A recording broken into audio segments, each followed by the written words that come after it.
Pues gracias por esta cariñosa presentación, por el público que atiende esta charla. Espero que sí. Esta charla que pretendo que sea, pues, sobre todo, más bien tirando a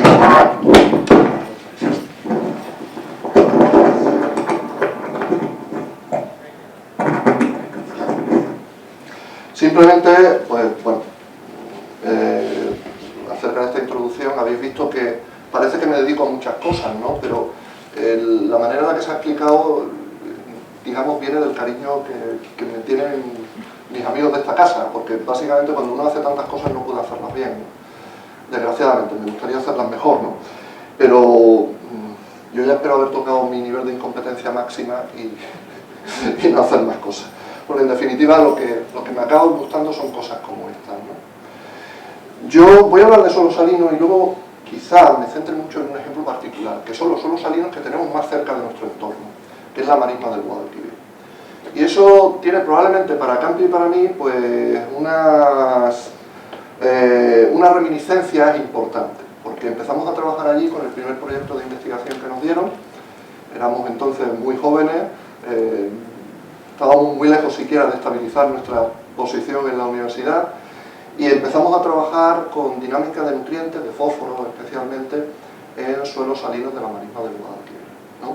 Y voy a dedicarle un ratito a esto, en parte porque tengo cierta experiencia que creo que puede ser interesante compartir y también en parte porque le tengo cariño, ¿no? Bueno, empiezo con una foto que me parece que es bastante clara de lo que implica un suelo salino. Poco desarrollo de biomasa, pero sobre todo una evidencia de que la sal ya cristaliza en la propia superficie del suelo. Es una zona típica de suelos salinos de nuestro país. Esto es el desierto de Quinto. Son todos suelos, aparte de que llueve poco, los suelos son salinos, o sea, es un paraíso para poner cualquier tipo de plantación, ¿no? Pero cuando hablamos de suelos salinos, ¿a qué nos referimos? Porque probablemente en la agricultura tenemos una idea clara de lo que es la salinidad, pero desde un punto de vista químico no queda tan claro. Cuando hablamos de suelos salinos, hablamos de suelos que tienen una alta concentración de sales solubles.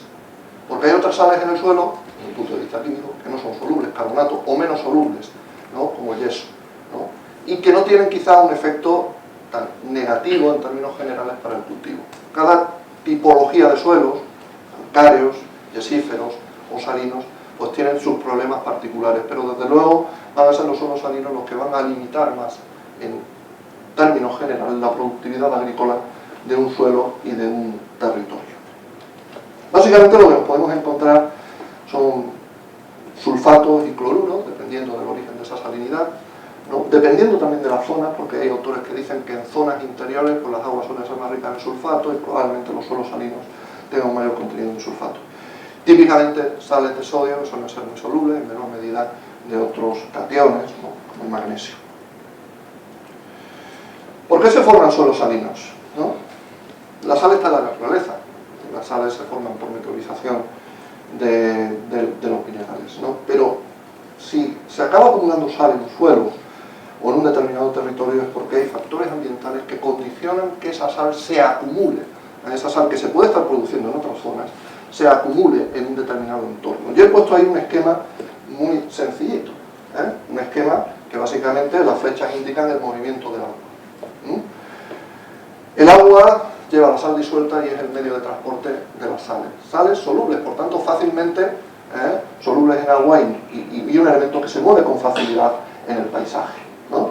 Si tenemos una capa freática salina a baja profundidad podemos tener suelos salinos porque ascienden capilarmente. Si tenemos zonas endorreicas, donde no necesariamente materiales salinos acaban liberando sales que acaban arrastrando el agua, pero se acumulan aquí, en zonas donde puede haber mucha demanda evapotranspirativa, ahí puede haber acumulación de sales, ¿no? Esto ocurre por muchas zonas de climas áridos, ¿no? En cualquier caso, hay un balance de sal que está ligado al balance y al movimiento del agua en el suelo, movimiento del agua en el territorio.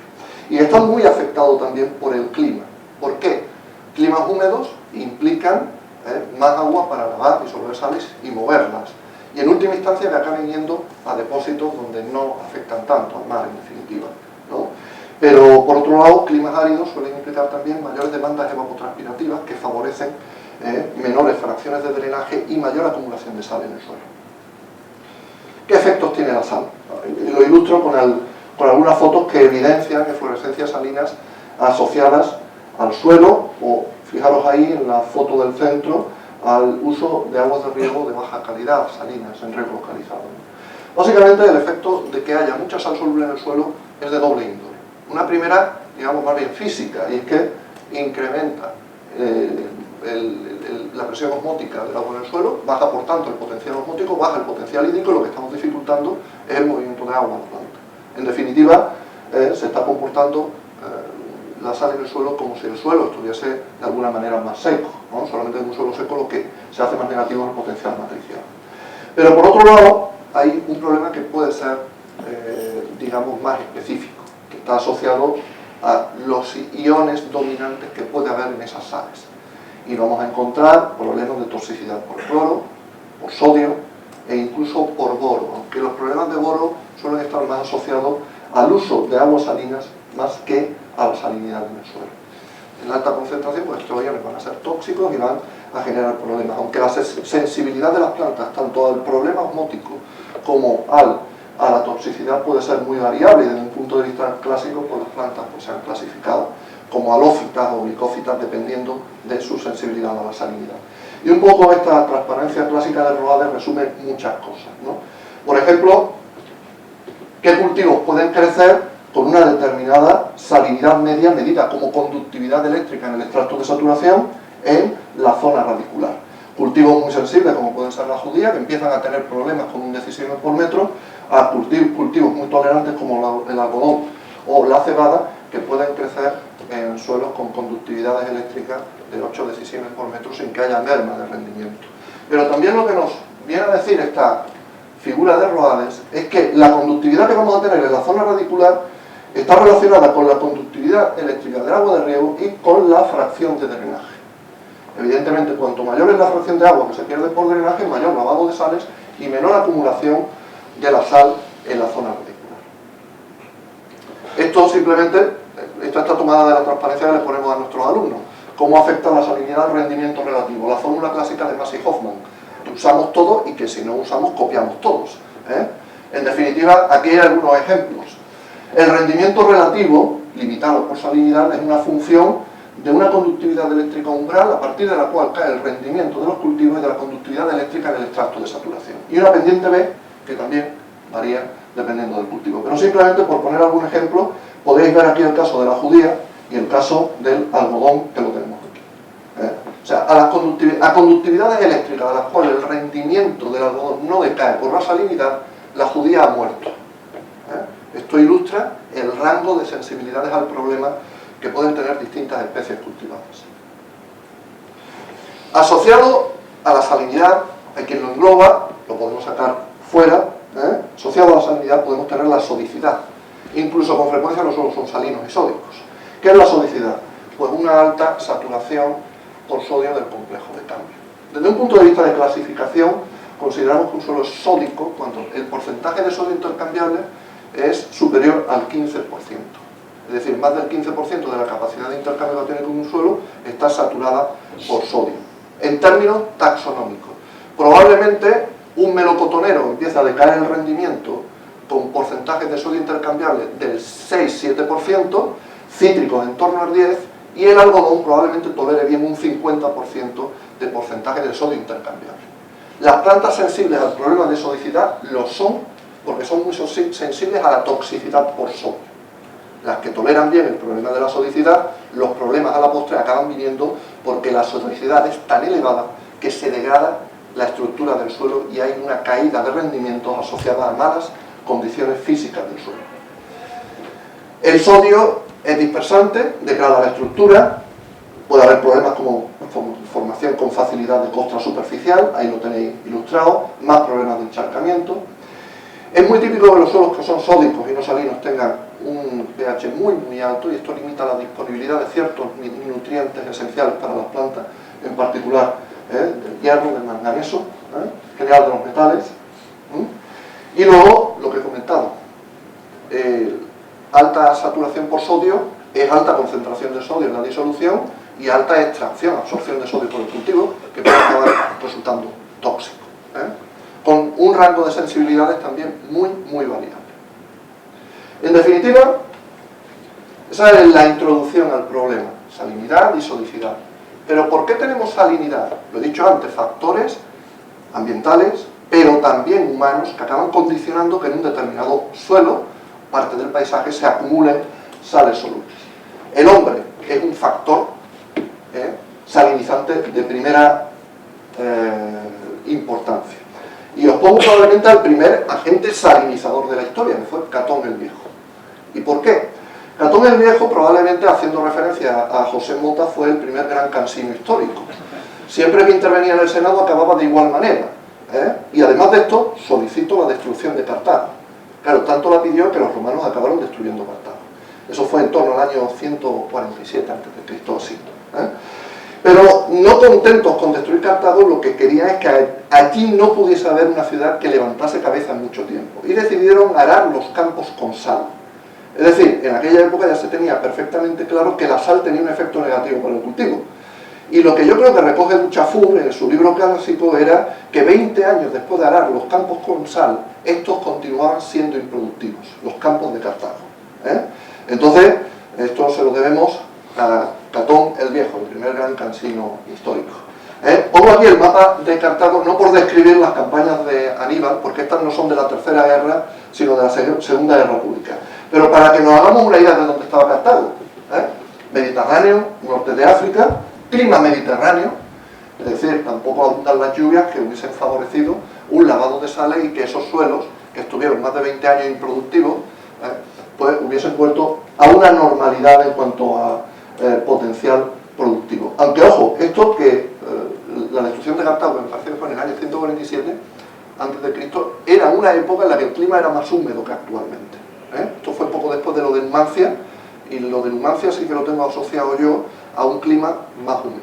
En todo caso, como especialista en Numancia, Pepe, que es hijo adoptivo de Soria, ¿de acuerdo?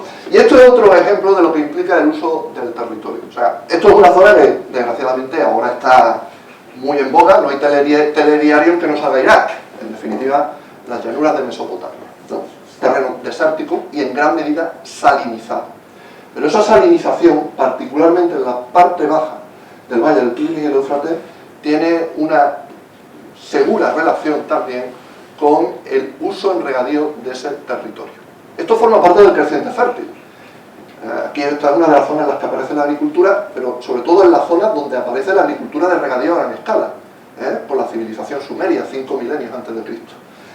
Y lo que no controlaban eran las fracciones de drenaje, el requerimiento de lavado. Es decir, se regaba, pero se regaba muy justito en dosis, de tal manera que unas aguas que no son de mala calidad, las del Tigris y el Éufrates, no tienen más de 500 microsiemens por metro de conductividad eléctrica, acabaron provocando a la postre la degradación del suelo. Entonces, ese problema de desertificación, de salinización, que implica desertificación también, puede que sea una consecuencia histórica del uso de este terreno. Hay también un trabajo muy bonito, yo creo que tengo una copia por ahí, no sé si te sonará a ti, Pepe, que es el trabajo de Roquero, con una zona en riego en Mesopotamia en el siglo XIII. Eso ya fue posterior, eso fue durante la dominación turca. Se puso una zona en riego que se salinizó en un plazo relativamente breve. Y eso lo tiene descrito Carlos Roquero en un trabajo del año 53, me parece, publicado en el boletín del Colegio Oficial de Ingenieros Agrónomos de Madrid. O sea, pero estamos en la misma, el agua no era mala, pero la demanda evapotranspirativa era muy alta y no había fracción de drenaje. Eso acaba conduciendo a un problema de salinización. Las civilizaciones que aquí contribuyeron a este avance fueron evidentemente los sumerios, que vieron esta parte baja, y luego los babilonios. En el norte, los asirios no contribuyeron ni a la agricultura ni a la salinización demasiado, eran más bien comerciantes. Eso sí, legaron a la humanidad importantes inventos como la crucifixión, el empalamiento o el despellejar a la gente viva. Unos tipos populares y simpáticos, lo que se dice, ¿no? Bueno, distribución actual del problema, ¿no? Hay diferentes fuentes. Si os miráis si vais buscando en la bibliografía la superficie afectada por sales en el mundo, esta puede ser muy variable. También depende de dónde estén considerando el umbral de problema de salinidad en el suelo. Yo he tomado esta referencia, que la cita en una revisión Levy, ¿no?, que puede resultar razonable. En torno a 1000 millones de hectáreas de territorio en el mundo pues son salinas. Y ahí tenéis una descripción de la incidencia de los suelos salinos, pero os podéis hacer una idea de por dónde se está distribuyendo el problema. Esto no es un problema de la Europa Atlántica, del oeste de Estados Unidos, de zonas del sudeste asiático, en general de zonas húmedas. Fijaros, por ejemplo,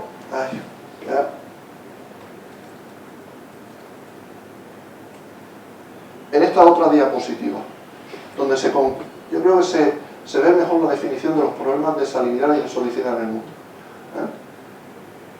Zonas áridas en general. Si tenéis un suelo salino en una zona húmeda, esto es más raro, aunque lo hay, evidentemente. Lo hay asociado sobre todo a zonas de estuario, donde hay una influencia de capa freática muy influenciada por el ambiente salino marino, ¿no? Entonces es un problema de zonas áridas y también, curiosamente, es un problema esencialmente afecta a países pobres. La producción científica en el mundo depende de a quién afecta el problema. El problema de la contaminación por fósforo que ha liberado, por mencionar algo, ¿no?, de lo que he leído algo, ¿no?, que se ha liberado muchísima producción científica, es un problema que afecta a países ricos.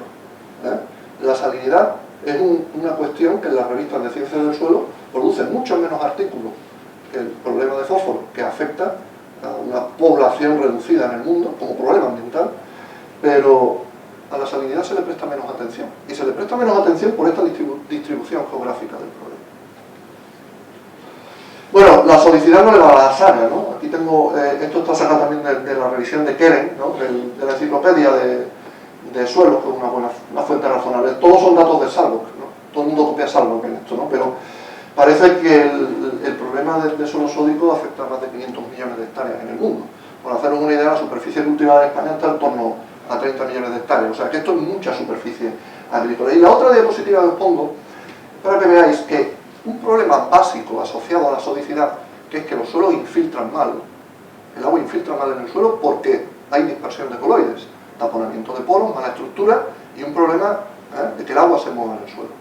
Puede estar relacionado en cuanto al impacto con la salinidad, de tal manera que dependiendo de la mineralogía de arcillas, lo que se ve aquí es que aquí lo que tenemos, no me comí el pie, lo que se ve básicamente es la saturación por sodio, el porcentaje de sodio intercambiable que produce una reducción del 25% en la conductividad hidráulica, pero dependiendo de la concentración de sal.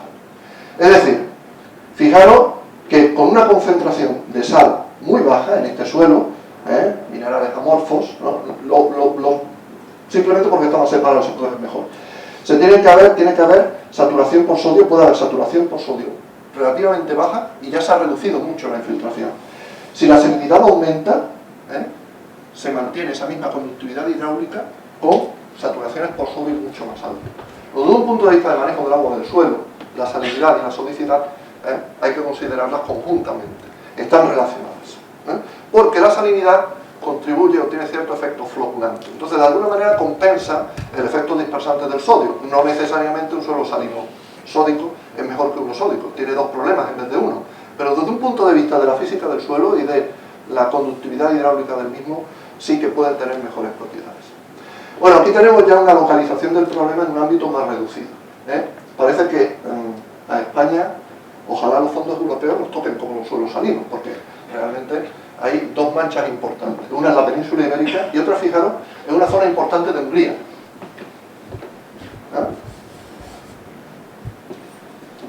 De hecho, hay una producción científica sobre suelos salinos húngara que es importante, el amigo Tibor Tóth y compañía, ¿no? ¿Por qué ocurre esto en Hungría? Porque eso es una zona endorreica, es una llanura rodeada de montañas, particularmente está a los pies de los Cárpatos. Entonces, hay llegada de sales por la hidrología del terreno. Nosotros, ¿por qué vamos a tener problemas de salinidad? Por muy diversa índole. Pero ojo, fijaros también que hay problemas de salinidad en zonas relativamente húmedas.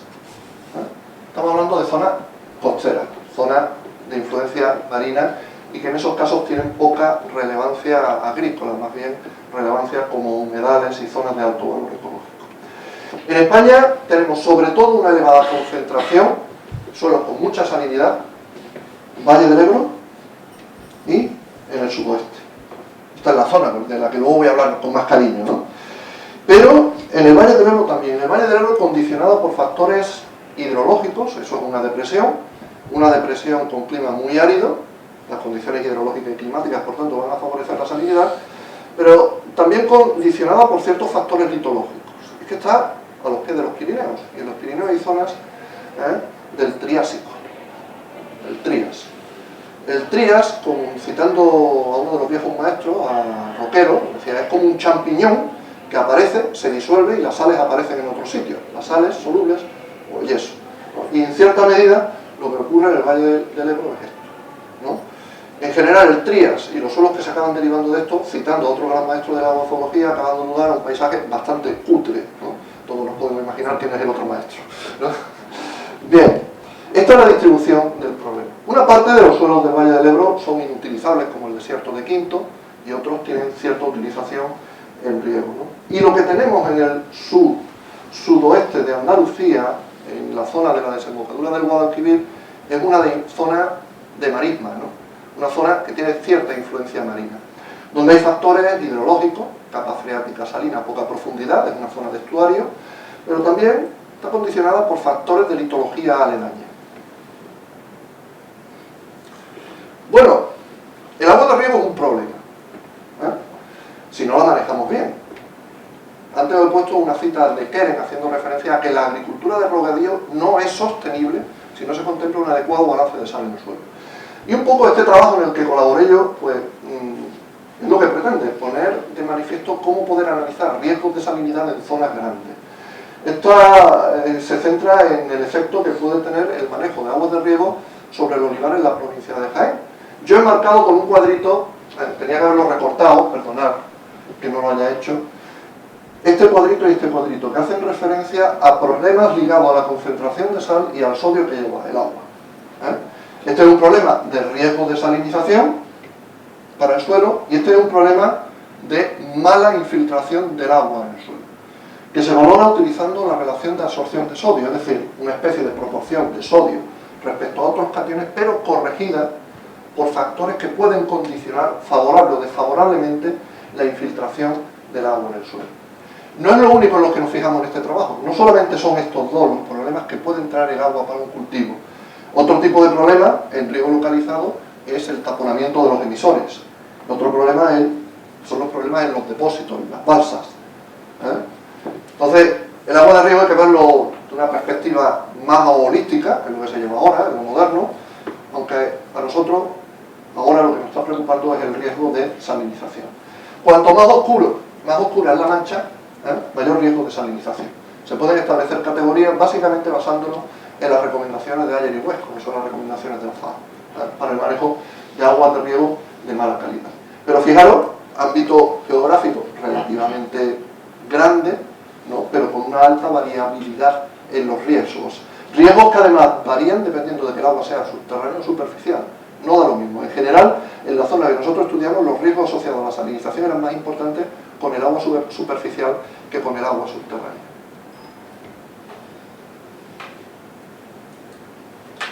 ¿Cómo manejar el problema? A la misma escala, sobre la misma superficie, haciendo recomendaciones de lavado de sales. Fracciones de lavado. Esto es lo que nosotros explicamos a los alumnos de fitotecnia como lavado de mantenimiento, es decir, evitar que se nos acumulen sales en el suelo. Y eso requiere una estima, ¿no? A gran escala hacer esto es complicado y básicamente el mérito que tiene este trabajo es hacerlo con sistemas de información geográfica que permiten manejar muchos datos y muy rápidamente. Y aquí lo que se ve es el rango de requerimientos de lavado simplificando los intervalos, cómo pueden variar dependiendo del agua superficial, agua subterránea, y zonas donde hace falta muchos requerimientos de lavado para conseguir unas producciones en torno al 90% del rendimiento potencial.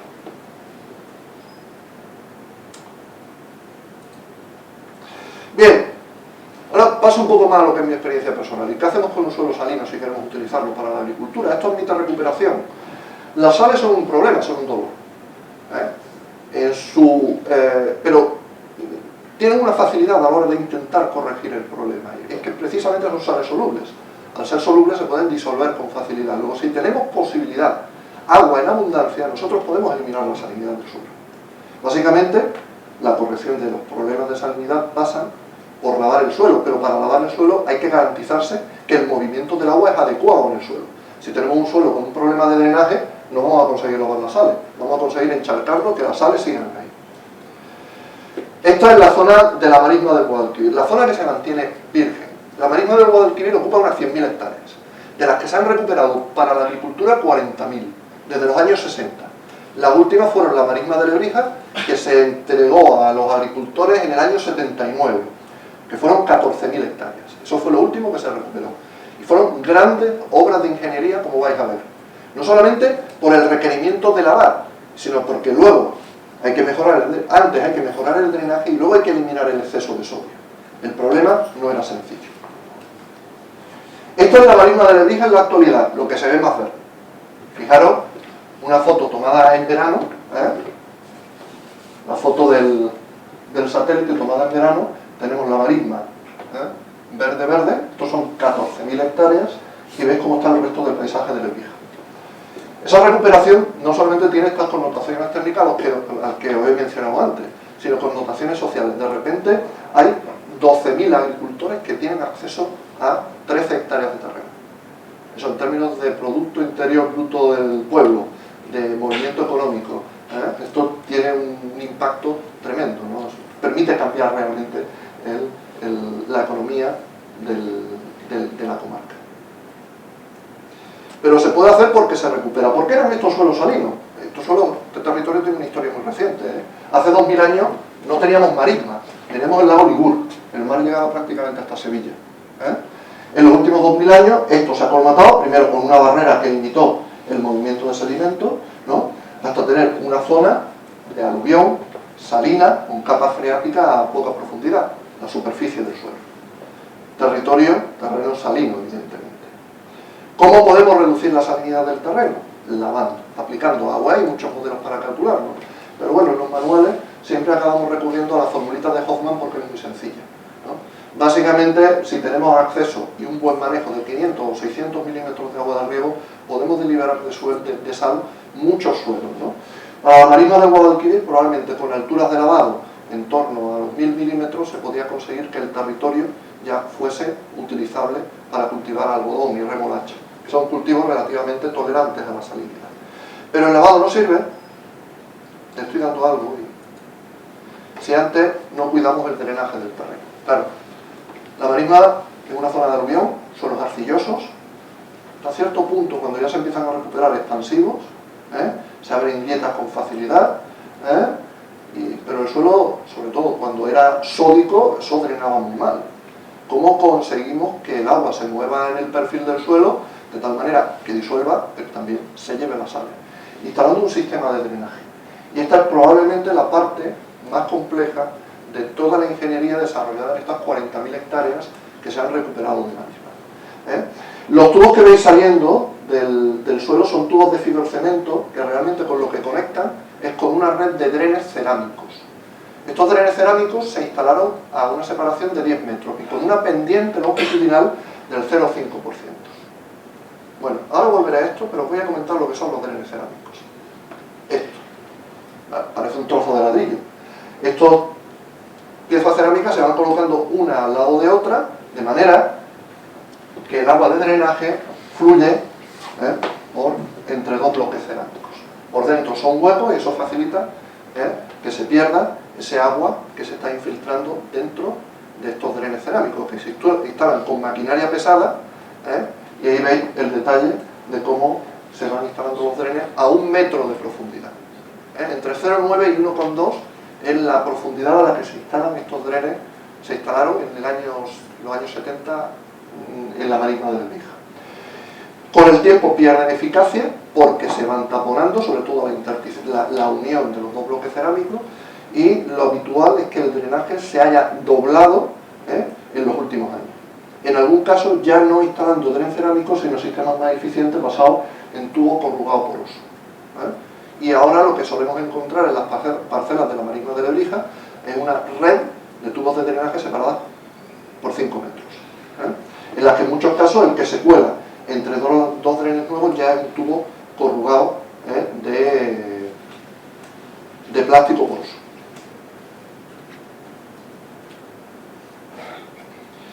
La marisma tiene ciertas particularidades, una zona encharcada probablemente y tenía unas condiciones químicamente reductoras. La mineralogía del suelo es particular, no era fácil trabajar en ella. Yo cuando era más joven incluso clavaba una sonda de media caña hasta profundidades apreciables, luego mi amigo Luis Andreu me ayudaba a sacarla porque si no, no había manera, Pero fijaros en la foto, la foto de la derecha, es un aspecto, colores cutres podríamos decir, ¿verdad, Pepe? ¿Sabes?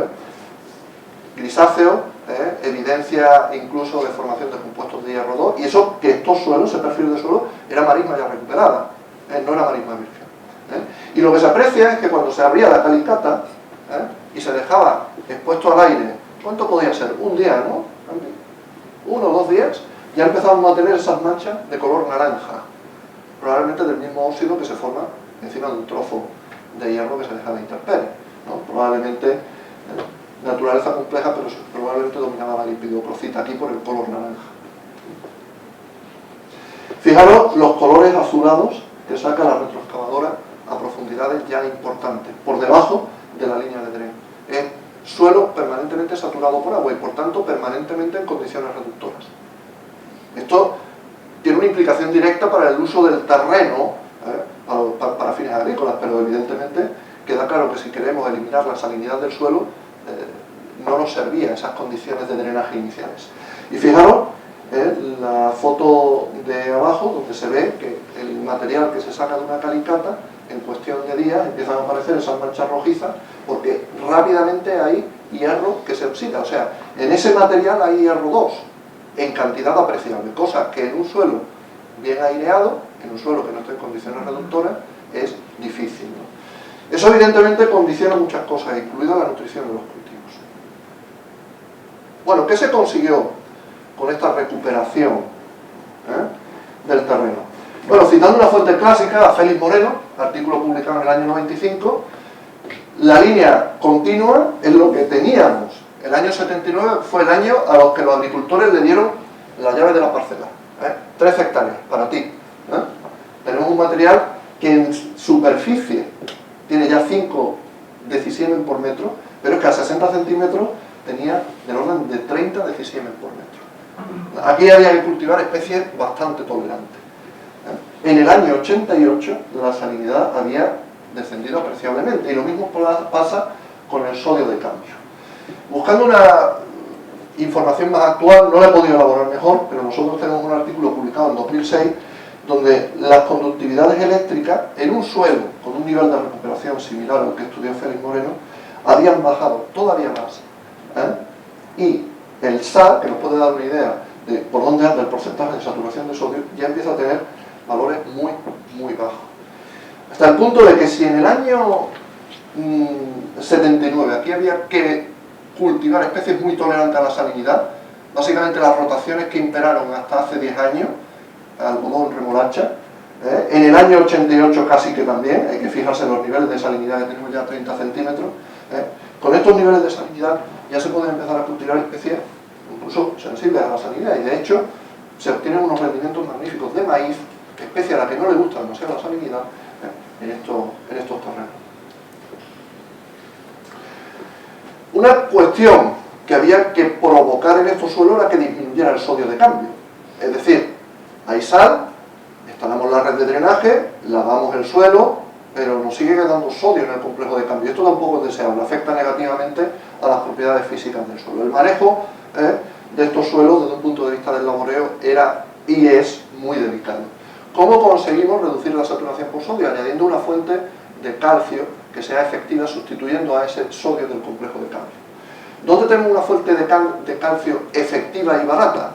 La fábrica de ácido fosfórico de Huelva, Fosfoyeso. Un producto que, pese a lo demonificado que está y que haya sido la causa de que hayan cerrado las fábricas de Huelva, ha hecho cultivable 40.000 hectáreas de suelo de maíz. ¿Por qué? Porque ha permitido bajar la sodicidad del suelo a unos niveles realmente muy, muy bajos. Hay que plantearse también hasta dónde se baja la sodicidad del suelo. Ahora pondré un ejemplo.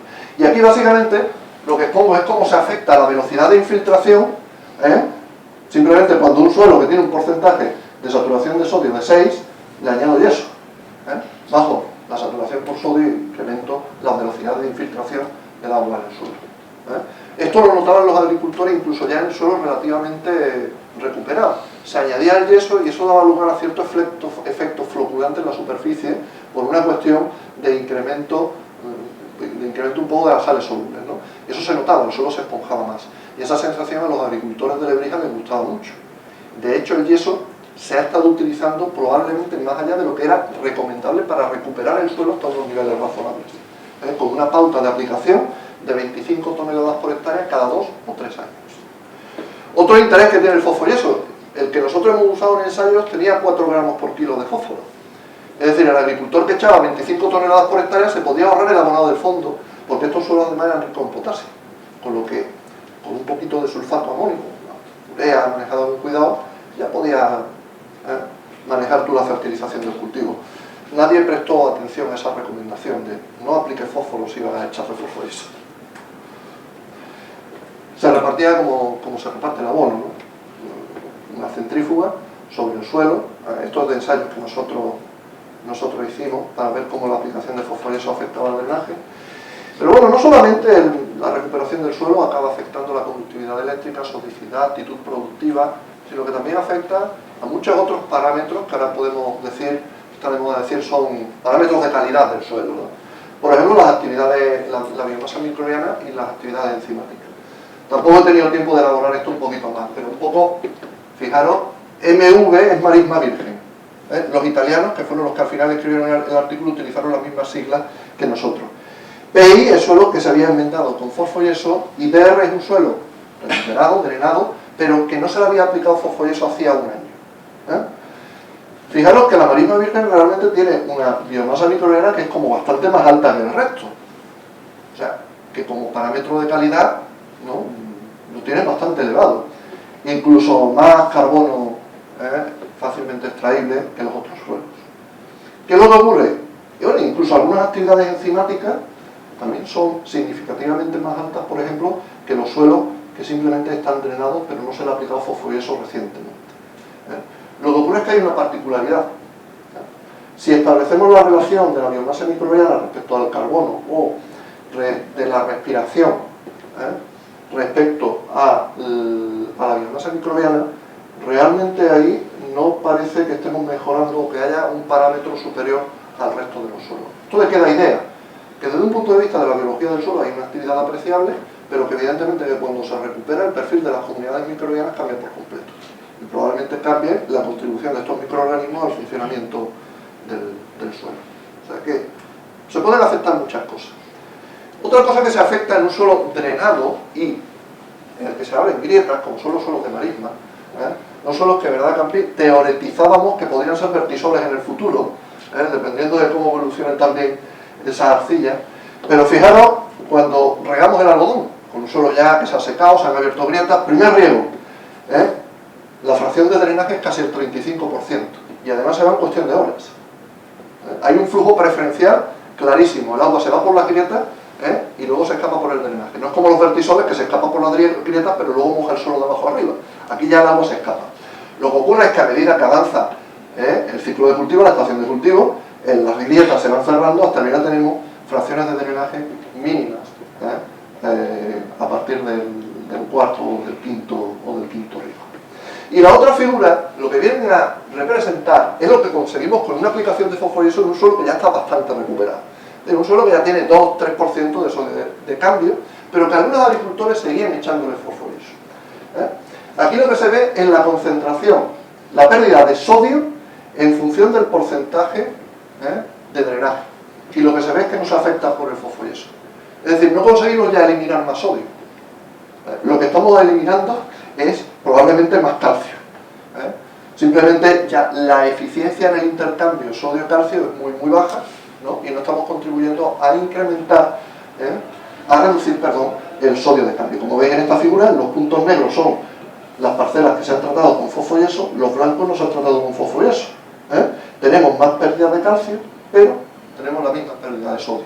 Hay un desplazamiento ya muy poco eficiente y por tanto no vamos a conseguir reducir la sodicidad del suelo mucho más. Tampoco es que haga falta, porque son niveles ya bastante bajos.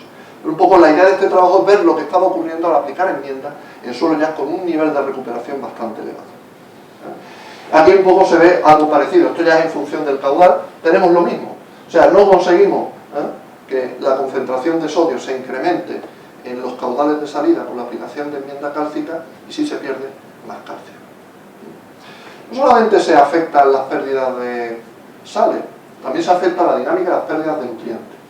Sospechábamos que las pérdidas de nitrato iban a ser muy altas por esas pérdidas en la fracción de drenaje tan elevada, pero bueno, por suerte todos sabemos que el nitrógeno se fracciona, ¿no? Y no vamos a colocar todo el nitrógeno en antes de esos primeros riegos con esas fracciones de drenaje tan altas, ¿no? El flujo en un momento dado de nitrato en los drenes era una función lineal del flujo de drenaje, cosa que en lógica se relaciona con el flujo. Lo que ocurre es que la relación varía a lo largo que avanza la estación.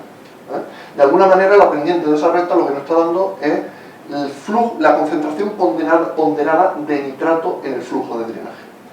Y otra cuestión interesante que nos hace ver que probablemente los mecanismos por los cuales se están moviendo solutos en el suelo pueden cambiar a lo largo del ciclo de cultivo es si comparamos, en este caso puntos negros, sería concentración de nitrato en función del flujo de drenaje en el primer riego por surco del algodón y en el sexto riego por surco del algodón. Las tendencias parecen muy distintas. En este caso, primer y octavo del año 2004, y este primer y sexto, esto sí fue por surco, fue algodón, en el año 2003.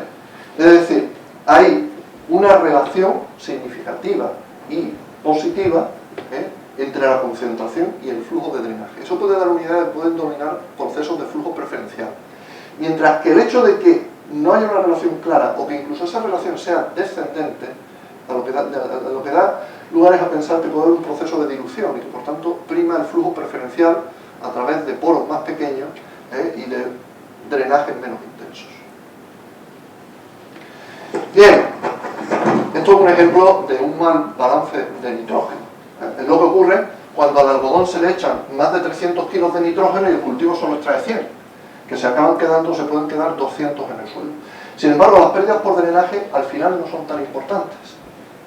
No son tan importantes por el fraccionamiento en la aplicación, sobre todo porque cuando ya se están aplicando cantidades más altas en las coberteras, ya las proporciones de drenaje se han reducido mucho. Esto lo que ilustra es cómo se abona la remolacha un año antes en el algodón, porque realmente todo este nitrógeno que se acaba quedando en el suelo, quien lo acaba aprovechando es el cultivo siguiente, la remolacha, ¿no? Más que porque lo necesite, porque tenga mucha capacidad de acumular nitrógeno, probablemente a costa de pérdida de calidad, ¿no? Pero es un ejemplo donde se puede ver que la última columna, que es el nitrato que se pierde por drenaje bajo diferentes condiciones de enmienda, de manejo, realmente no representa una fracción muy elevada de las dosis de fertilizantes aplicadas. El manejo de estos suelos también afecta a la dinámica del fósforo.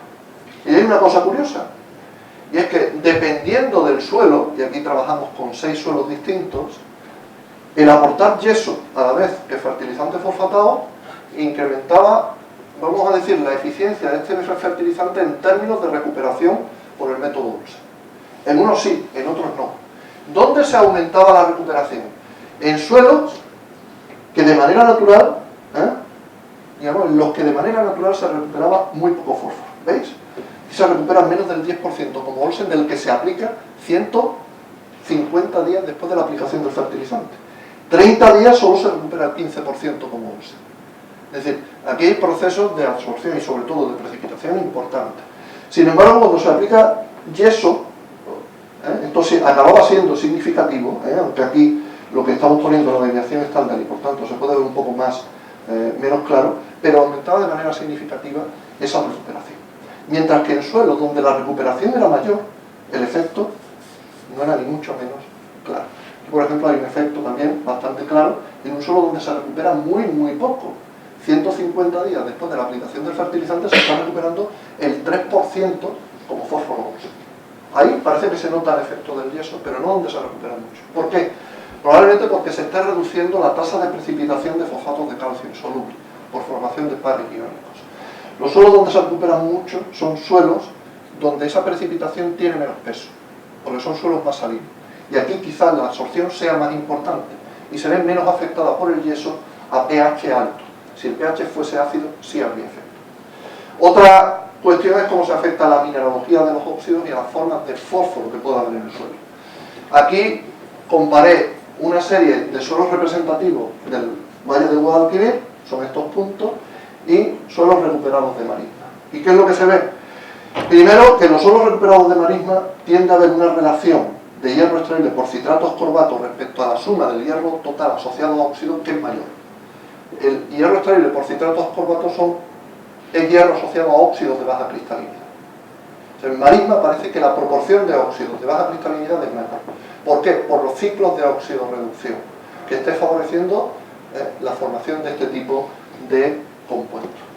Y otra cosa es que el fósforo que queda retenido en esos óxidos, podemos decir ocluido, metido dentro de las redes cristalinas, absorbido en los sitios de alta energía, también la proporción es mucho mayor. ¿Por qué? Porque está afectada claramente por el uso agrícola del terreno, por la fertilización. O sea, probablemente estos óxidos de baja cristalinidad están disolviéndose y precipitando de nuevo en los últimos decenios que este suelo ha estado sometido a un uso agrícola. Esto también abre una reflexión. Si alguna vez dejamos de usarlos para uso agrícola, pueden ser una bomba, porque evidentemente los óxidos de la superficie absorbente han podido retener nutrientes o incluso otros elementos, trazas, que puedan acabar resultando contaminantes. Luego, a lo mejor, pensar en una recuperación para uso natural podría ser contraproducente desde un punto de vista de salud ambiental. Y por último, algunas reflexiones de lo que nos espera en el futuro. El futuro del cambio climático, el cambio global, ¿no? Ahí tenemos a esta señora por Venecia que casi le llega algo al cuello. Subida del nivel del mar, el pequeño problema que podemos tener. Subida de temperaturas. Esto, por ejemplo, es lo que se espera, las zonas en el mundo donde se espera que en el plazo de unos 100 años se pueda incrementar la influencia marina. Por cierto, hay aquí brasileño, el Valle del Amazonas parece que se lo comenté, el mar. Entonces, parece que la superficie que puede estar afectada por la influencia marina va a crecer sustancialmente. Y que se incremente la superficie afectada por la influencia marina, ¿qué puede implicar? Capas freáticas más sensibles a que se salinice el agua, riegos con agua de peor calidad, menos superficie agrícola y necesidad de un uso más intensivo de la superficie agrícola. Estoy comentando factores que evidentemente pueden estar relacionados, si no se tiene cuidado, con la salinización del suelo. Pero también evidentemente todos tenemos claro que lo que puede ocurrir es un incremento de la temperatura. Incremento de la temperatura, a postre, implica mayor demanda evapotranspirativa en muchas zonas, mayor necesidad de riego si queremos mantener la producción agrícola, quizá utilización de agua de peor calidad si se quiere mantener la superficie regada o incrementarla, y por tanto factores que también pueden condicionar una mayor salinización del suelo. Probablemente ya como conclusión, ante una perspectiva de cambio global, que desde mi punto de vista es el término correcto, no cambio climático, que es simplemente uno de los aspectos, hay dos cuestiones que son relevantes desde el punto de vista de la agricultura. Cambio climático porque evidentemente es algo que afecta directamente a los cultivos y algo que le preocupa mucho a los europeos del centro de Europa es el estrés térmico en cereales. Es decir, eso que aquí nos ocurre en las primaveras cálidas a nosotros, a ellos no le ocurre. Por eso tienen producciones mucho más altas, aparte porque hay más agua, ¿no? Pero eso a ellos les preocupa con el cambio climático. Eso es un problema. Pero una mayor demanda evapotranspirativa puede implicar también menores fracciones de drenaje, por tanto más facilidad para que se acumule el agua en el suelo. Por tanto, desde una perspectiva de cambio global, a la agricultura, algo que puede afectarla muy negativamente es un mayor riesgo de salinización en el suelo. Eso y el uso evidente de recursos no renovables, ahí puedo hablar del fósforo, ¿no? Son cuestiones ligadas al cambio global que van a tener un impacto importante en los próximos decenios de la agricultura. Bien, con esto he terminado. Cumplido con el objetivo de tiempo.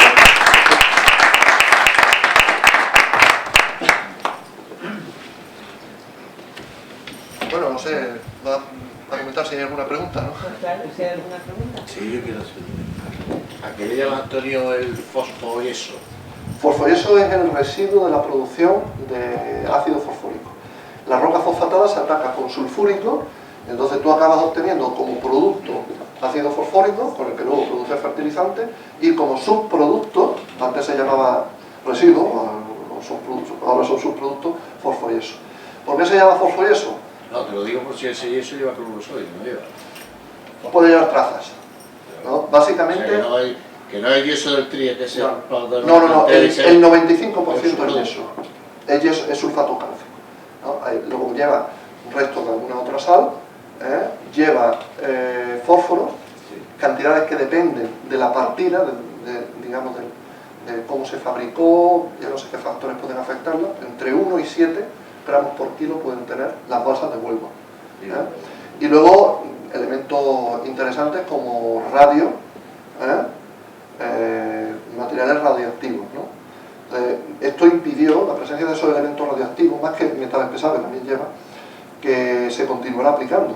Fertiberia hubo un momento en el año 2000-2001 que dijo que por las presiones de los ecologistas no dejaba sacar el producto, lo regalaba, ahí iban los transportistas con un camión, una pala, cargaban y te lo llevaban a la parcela, ¿no? Fertiberia cortó eso por esa presión ecologista. Los ecologistas debieron entender que tener esas balsas cerca de Huelva siempre podía resultar más sano para las aves, aunque podía tener ciertos riesgos para la salud humana, ¿no?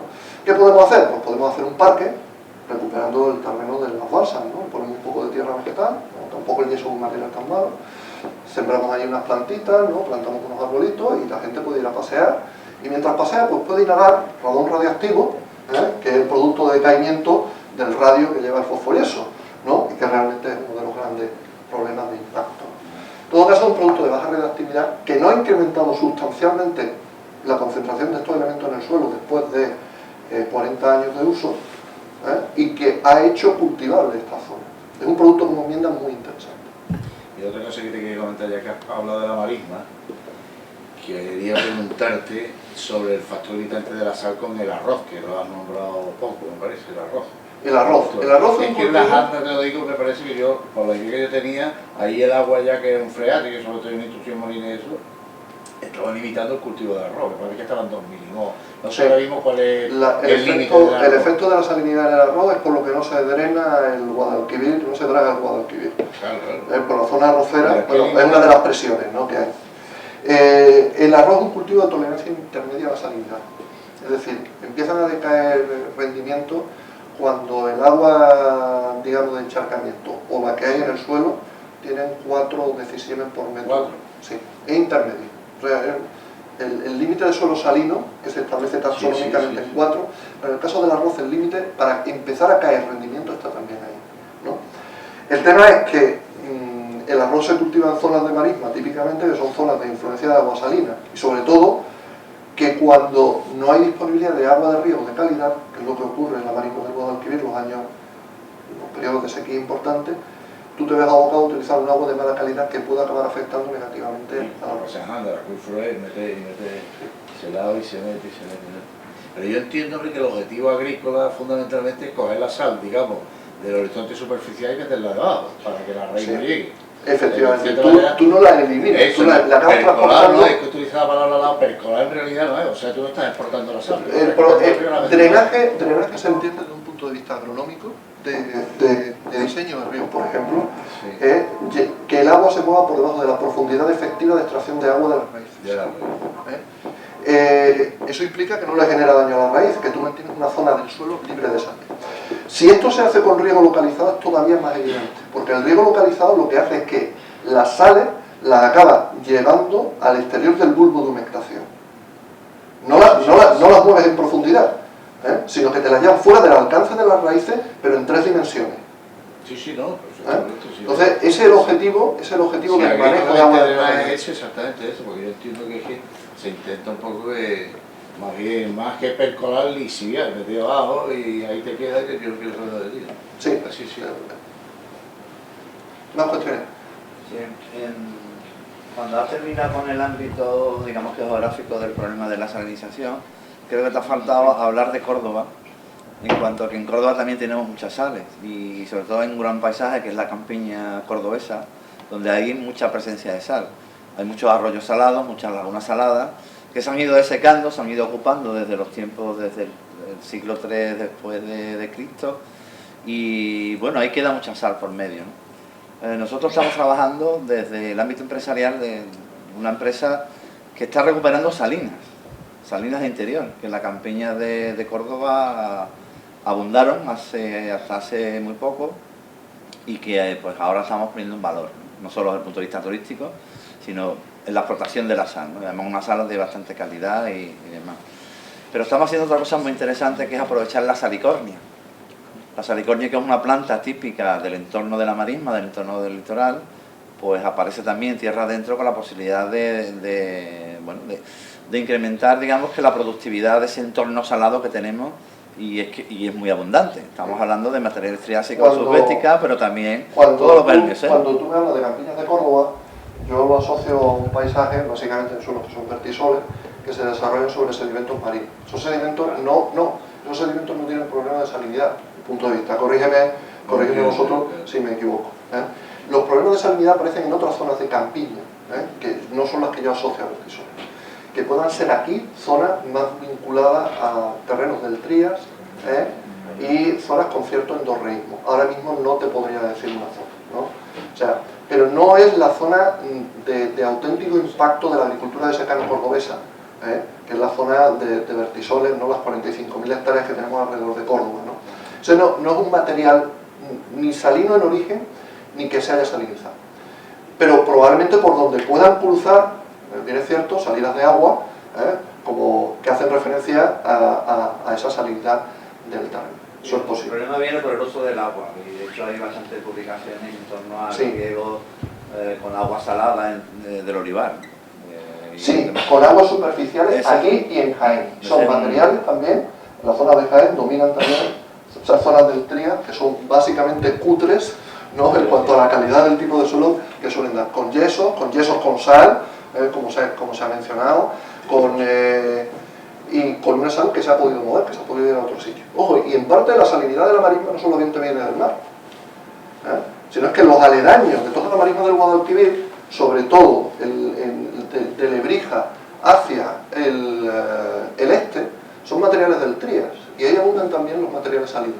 Y está cruzado por todo un elenco de arroyos que se llaman amargo amarillo, salado saladillo. Amargo amarguillo porque son yesíferos, salado saladillos porque son salinos, ¿no? Está muy vinculado en nuestro terreno a litología del Trías. Pues te decía que estamos ensayando el tema del cultivo de salicornia, no solo la cosecha natural, sino bueno, desarrollando una producción agraria en torno a un producto que tiene bastante tirón ahora mismo y que no es nada de cutre en cuanto a alimentos en fresco, como en derivados de aceite con omega 3, omega 6, que precisamente se está utilizando para corregir muchos problemas de salinización en grandes zonas de las que has marcado ahí como problema, ¿no? Se trabaja también como elemento para pienso y, en fin, que es un tema muy interesante. Hay una cosa que no he comentado. Una manera de adaptarte, efectivamente, ahora se están tratando de potenciar algunos cultivos que son de coffee. Y el granado. Estamos utilizando incluso en algunas parcelas para ver cómo el granado planta que aguanta lo árido y la sal, donde las haya también, por el ámbito en que se desarrolla, que es el que estaba comentando de Irak y demás. Y que también, bueno, puede ser una solución aumentar, digamos, que la productividad de determinados suelos que tienen problemas de sal. Eso es lo que estamos ahora mismo haciendo en el entorno de Guadalajara, que no deja de ser el sal subsalado, el río salado de los romanos, ¿no? Sí. Y creo que ahí has contado poco, ¿no?, de lo que se está haciendo en todo el mundo en ese sentido. A ver, es que yo tampoco tengo un conocimiento de todo lo que se hace en todo el mundo, ¿no? He tratado de orientarlo hacia mi experiencia, por conocimiento propio, pero también por poder transmitir sensaciones, ¿no? O sea, el tema de la sanidad es un problema importante a nivel global, y una de las soluciones pasa precisamente por adaptarte al problema, o sea, no corregirlo, o no corregirlo del todo, pero tratar de utilizar plantas glicófitas. Ojo, el uso para el ganado de estos terrenos era para lo que se usaba antes, o sea, no está inventado. Lo que pasa es que la carga ganadera que podían tolerar respecto al rendimiento que tú puedes sacar como terreno en regadío era muy diferente, ¿no? Entonces, cuando se compra o medio expropia en estos terrenos, básicamente se dedicaron a la producción de ganado, todo lo que era la marisma de Lebrija, por ejemplo, ¿no? Pero sí, el problema es un problema complejo, que admite, evidentemente, muchos análisis y muchas potenciales soluciones, integradas, evidentemente. He mencionado lo del fosfo y eso y lo del radioisótopo. Atendiendo a mi experiencia hay una cosa también que es tremendamente constructiva hoy en día, ¿no? El problema de los elementos traza en los fosforesos es lo que ha implicado que se cierren las fábricas de Huelva, ¿no? Básicamente, de hecho ya hasta ahí más de Fertiberia se va de Huelva, ¿no? El tema es que, ¿qué hace ahora Fertiberia? Porque sigue vendiendo los fertilizantes fosfatados, lo compra en Marruecos. ¿Qué hacen los marroquíes con el fosforeso? Lo tiran al Atlántico. Entonces allí no hay problemas de ningún tipo de ecologista, ¿no? Y que se le ocurra a alguien hacer alguna crítica, ¿no? Pero entonces se están tirando al Atlántico. ¿Es esto un problema? Desde mi punto de vista no son residuos tan peligrosos. Las balsas de Huelva puede que lo acaben siendo, pero si se distribuyen a niveles de radioactividad natural, a lo mejor no estamos generando ningún problema. No, el ser humano no ha inventado la radioactividad que lleva el fosforeso, ojo, y la que lleva el fertilizante fosfatado, que los elementos pesados se acaban fraccionando en el proceso industrial, ¿no? Eso viene en la roca fosfatada, ¿no? Y los camellos no mutaban por radioactividad en el Sáhara, ¿no? Que es de donde viene ese fósforo, ¿no? No había peces de 3 ojos, no como en los Simpsons, ¿no? Bueno, no sé si hay alguna cuestión más. Agradeceros a todos el haber pasado un rato con vosotros y poder estar con viejos amigos.